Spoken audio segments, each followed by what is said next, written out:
Chapter 6 of The Princess Galva by David Whitelaw. This LibriVox is in the public domain. Chapter 6 At the Union Hotel, Penzance. There was a quietude about the little front dining room in Belitha Villas that was very soothing to the somewhat strained nervous systems of Mr. and Mrs. Povey. Each in their accustomed positions and chairs, they gazed into the small fire that was burning brightly in the grate. Upon the table were the remains of lunch. Charlotte's expression was one of repose, but her husband's brows were contracted as he puffed at his pipe, which was not to be wondered at considering he was turning over in his mind how he was to acquaint Mrs. Povey with his intended departure. "I am expecting, Charlotte," he began at last, his eyes fixed meditatively upon a hissing jet of gas that was escaping from the coal, "to be leaving the country shortly on business." Mrs. Povey, who during the last 3 days had ceased to show or even feel surprise at anything her husband said, merely remarked, "Oh," dully. "Yes, my dear, and I want you to shut up the house. I have my reasons, and take rooms at Abbot's Hotel during my absence." At this the lady became rather sarcastic. "Or the Ritz, Edward. It seems to me that—" Mr. Povey held up a silencing hand. "I don't want to hear what it seems to you, my dear. I want you to go up to Abbot's and take a suite this afternoon. I intend to allow you £5 a week, Charlotte, and I think that should be sufficient." The surprise that the good lady would not allow herself to show had at least the effect of keeping her silent. Her husband rose and went out into the hall, returning immediately with his hat in his hand. "I am going out, my dear, and will call back in an hour with a cab. You needn't unpack the things, we'll take them with us." For fully 10 minutes after Edward's departure, Charlotte sat in thought before the fire, and then rose to take a look round the house before leaving it. It was strange for this woman to be thus doing the bidding of a man for whom she had hitherto had such scant respect. The change that opportunity had worked in her husband would not have been welcome to her but for the promise of better times that his words and actions suggested.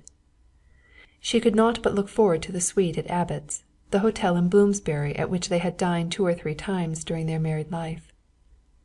As she walked slowly from room to room she found herself picturing the glories that were to be hers, the lofty dining room with its pillars of marble and the windows with the long red curtains. Then her thoughts ran to the 5 weekly pounds that were to be hers also, and she wondered if Edward meant her to pay for the suite out of them. She dressed herself in the best that her wardrobe afforded, and gathered together a few personal belongings into a small handbag, which, together with the trunk and portmanteau they had that morning brought from Bushey, she placed in the hall to await her husband's return. It was 4 o'clock when Edward softly closed the front door of No. 8 Belitha Villas, and with Charlotte and the luggage clattered away in the decrepit old four-wheeler which he had fetched from the rank. As they turned the corner, Edward, who had been idly gazing from the window, drew back sharply into the shadows of the vehicle. He signalled the driver to stop, and getting out, walked carefully back to the corner, where, with his eyes, he followed the movements of 2 men who were looking up at the numbers of the houses. They paused at No. 8, and pushing open the gate marched up to the door. Edward saw one of them knock, then he hurried back to the cab. "Just in time. I thought so," he muttered. He then told the cabman to drive to King's Cross Station. Arriving there he dismissed him, and taking another cab deposited his silent but wondering wife at the door of Abbot's Hotel. Then, after booking the suite of rooms, he left her, and entering a passing taxi was driven to St. Mary Axe. A few days following the hurried and undignified evacuation of No. 8 Belitha Villas, a smart and exceedingly well-groomed little man was contentedly sitting in a front private room of the Union Hotel at Penzance.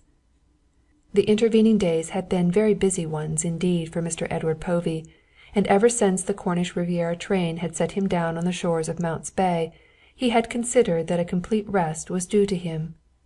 Besides, he told himself that it wanted 2 days yet till the 15th of November, and until that date he had no need to pay his visit to the heiress to the throne of San Pietro. He had seen her once driving a smart little governess cart through the quaint and steep streets of the Cornish town, and he had found out her identity from the unsolicited testimony of the aged waiter who had noticed him looking at her. "There she goes, bless her, the best little woman and the best heart in the duchy," he had said, crossing the room to the window and letting his eyes follow the dainty little lady as she leant out of her trap to give an order to the grocer who had left his shop and stood rubbing his hands together on the curb. Edward had asked who she was. "That's Miss Baxendale, sir, her who lives out to Tremoor Church-town. Not a man in West Cornwall who doesn't worship the ground she drives over. No, nor a woman either, which is saying a goodish deal. When my wife was down with sciatic, sir, she didn't want for naught. She—" But Edward was not listening. He was gazing spellbound at the object of the old man's talk, and a picture she made well worth the regard. Miss Baxendale had now descended from the jingle and was standing chatting to the grocer in his doorway.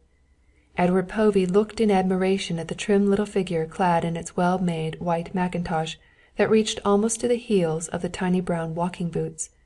Her face was turned three-quarters towards him, and for the first time he began to doubt his wisdom in entering upon the adventure. Curiously enough, the personality of the princess had not entered into his calculations. He had looked upon her merely as a unit in the scheme as a whole, a spoke in the wheel of the undertaking. Now he asked himself what he was to do with this perfect creature, a very queen among girls, a being whose every look and gesture spoke of the highest breeding and culture, a girl in whose presence he could not but feel awkward and ill at ease. He had half an idea then and there of abandoning the whole affair and going back to London, but second thoughts brought back memories of two deserted houses and pointed out to him that he had gone too far to retreat. It was a momentary return of the Edward Povey of a few weeks ago, of the personality he had striven to put behind him. He alone of all people knew the history of this lovely girl, and in his possession were the papers and trinkets given him in his final interview with Mr. Nixon, all the evidence which proved the high descent of the princess. In his hands alone was her future. He remembered, too, the generous balance now standing to the credit of himself, Mr. Sydney, in the Royal Bank of Spain. To this, as he was pleased to read Mr. Baxendale's letter, he found himself quite entitled as the one who had undertaken the mission. Before leaving London he had burnt his boots beyond redemption, and to give in now would not only mean a return to the old hated life, but he feared he had laid himself open to criminal proceedings. Charlotte he had provided for, and had left that estimable lady in a state of delighted bewilderment at Abbot's Hotel, and the thought of returning to her, for both their sakes, was distasteful to him in the extreme. After all, why should he not go on with the matter to which he had put his hand? Although a clerk, Edward Povey was one of those quiet-mannered men who can pass muster anywhere and in any society can hold their own by reason of their ability to efface themselves when necessary. He had been well educated and was possessed of a soft and careful diction. Also he was endowed with the most valuable knack of adapting himself to circumstances. As he turned from the window he caught the reflection of himself in the large, gilt-framed mirror that hung over the mantelpiece, and although he had seen the same reflection but a few minutes previously, it now took on a new significance. If anything had been needed to endorse his decision to go on with what he had begun, he found it in the picture, for he was confronted with a vastly different aspect of himself to that he had been used to as shown by the little cracked looking-glass in the counting-house of Messrs. Kyser, Schultz and Company in Eastcheap. He saw a trim, dapper little person, looking not a day older than 38, with a keen, clean-shaven face that bordered on intellectuality. The gold-rimmed spectacles which framed his blue eyes together with his thinning hair gave him even a scholarly aspect. Edward had made good use of his newly acquired cheque-book, and he noted with satisfaction that the dark grey suit he had bought in Jermyn Street fitted him to a nicety. His linen was spotless, and a small black pearl showed with a dull richness in his dark blue tie. A thin gold chain across his waistcoat and a signet ring with a deep claret-coloured stone gave a touch of well-being to his appearance. His glance left the mirror and travelled down to his well-cut trousers, thence to his brown brogued shoes. Yes, he was eminently presentable, and as he turned again to his easy chair and his paper, he laughed at the recent doubts that had assailed him and which were now falling from him like water from the proverbial duck. It was a local journal of little interest, and he read on for some moments listlessly. Then, with a smothered cry of astonishment, he turned the paper more to the light, and his listlessness gave place to concentration. There, under the heading of London Topics, was something which set the blood racing through his veins. "The mysterious death in Paris. Remarkable sequel to the murder of Mr. Kyser. The mystery of the Bushey cottage." Special to the Evening Post. It will be remembered that the Post was the first to report, a few days ago, the mysterious death in Paris of Mr. Sidney Kyser, a partner in the great firm of Spanish bankers and merchants of Eastcheap. Our reporter, in an interview with Mr. Schultz, has discovered that there seems to be far more beneath the mystery than was at first supposed. It appears that the deceased gentleman's departure from London was unknown to any one, not excepting Mr. Schultz himself, and as a meeting between the partners, to go through the scrip of certain Spanish bonds in the possession of the firm, had been fixed for the following day, Mr. Schultz was naturally astonished at the non-appearance of his partner. This astonishment gave place to consternation when it was discovered that the safe containing the bonds, of which only himself and Mr. Kyser knew the lock combination, had been rifled. Inquiries at Mr. Kyser's house in Grosvenor Square elicited the fact that the housekeeper in charge was also unaware of her master's absence from England, taking for granted that he was at his cottage at Bushey Heath, a little property at which Mr. Kyser was fond of spending a few days from time to time. Mr. Schultz thereupon dispatched two of his trusted clerks to make inquiries. Their report is disquieting in the extreme. Adderbury Cottage had certainly been in occupation since Mr. Kyser's death. This fact was evident from a fire still burning in the grate in the dining-room, and from the remnants of breakfast upon the table. The only people near were the representatives of Mr. Kyser's solicitors, who had evidently read in the Post of their client's death. These gentlemen, together with Mr. Schultz's two clerks, made a thorough search of the cottage.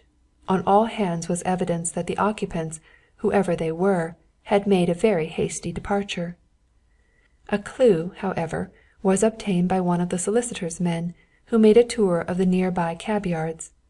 He elicited the fact that a vehicle had been hastily ordered from one of them on the previous evening, and that the cabman had driven an elderly lady and gentleman to Bushey Station. His fare seemed to he to be in a very disturbed state of mind, the gentleman especially so. The cabman thought that they were man and wife because he swore so. This couple leaving so hurriedly on the evening on which Mr. Kyser's death was reported in the Post is, to say the least of it, suspicious, and they have been traced to some extent.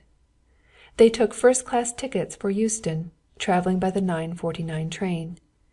In London all trace was lost of them, but a porter states that they were seen again early the next morning entering the 7:10 for Birmingham. Here the scent is lost for the present, though from the minute descriptions furnished by the different railway officials and the cabmen of Bushey, the suspected man bears a great resemblance to a well-known manufacturer in the Midlands. It seems, however, absurd to identify this prosperous and much-respected man with Mr. Kyser and his affairs. Another matter which causes some speculation is the fact that the caretaker of Messrs. Kyser, Schultz and Company's offices asserted that he saw his master in company with a clerk who had that day been dismissed, enter a grill-room in Gracechurch Street.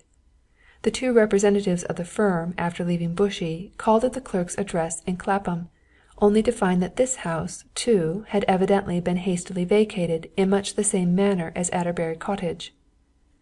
There, for the present, the mystery rests.